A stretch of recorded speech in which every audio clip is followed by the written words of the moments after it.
En même temps, je vous rassure, ils n'ont jamais été bien traités en France. Hein. Jamais.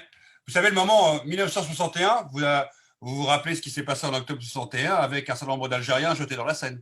Je vous rappelle le 14 juillet 53, où tue 10 Algériens dans les rues de Paris. Et je pourrais grader entre 3 et 5 morts par an uniquement à Paris dans tous les années 20 et 30. Et je peux remonter comme ça jusqu'à 1453. On tue l'arabe en France. C'est une histoire. C'est une histoire. Et elle traverse, arabes et orientaux d'ailleurs, et elle traverse 5 siècles d'histoire. Depuis l'histoire des croisades, l'histoire est complexe. L'homme noir, un petit peu moins et pour d'autres raisons. Mais je vais juste vous dire quelque chose qui peut paraître paradoxal. Vous avez tout à l'heure très très bien signifié qu'on était rentré dans une nouvelle époque.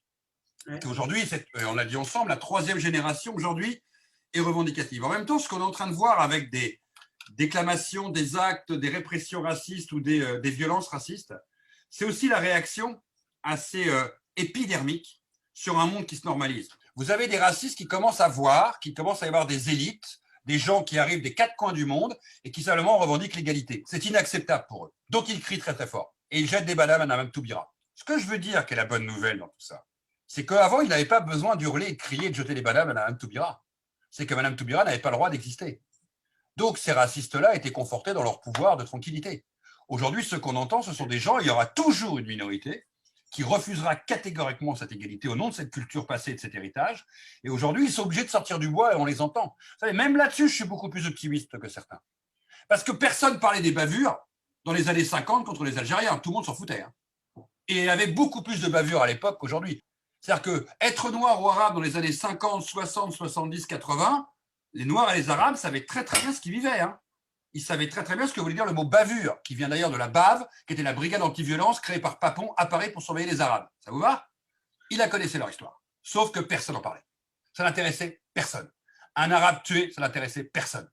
Un Noir qui était agressé, tout le monde s'en foutait. Aujourd'hui, c'est plus le cas. Et donc, des deux côtés, le bruit existe, le débat existe. Bien sûr que c'est très compliqué de sortir, de vous rendre compte, on vient de parler ensemble là, de 50 ans, 60 ans, 70 ans, un siècle, voire un peu plus de culture, de violence, de manière de penser le monde.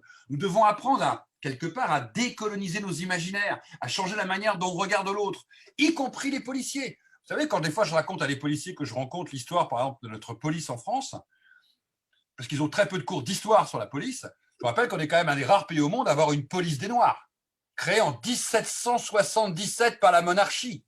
Une police des Noirs. On est le seul pays au monde à avoir une police des Arabes. C'est quoi une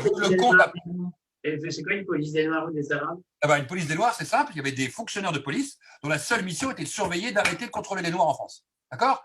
1777, ancien régime, utilisé par Napoléon Bonaparte pour recenser les Noirs de France, qui vont tous être parqués dans les ports français parce que Bonaparte rêvait de les expulser à Saint-Domingue. Mais il va perdre Haïti. Nous avons une police des Arabes installée rue Lecomte dans le 16e arrondissement de Paris à partir de 1926, dont la seule mission sera de contrôler, de surveiller les Maghrébins de France dangereux. Et on aura une police des Juifs sous Vichy. Oui, notre police doit faire son histoire. Bien sûr, comme les magistrats, ils doivent faire leur histoire. Parce que sous la guerre d'Algérie, la guerre du Cambodge, la guerre du Vietnam, la guerre du Cameroun, les magistrats français ont besoin de se questionner sur la manière dont la justice républicaine a été rendue.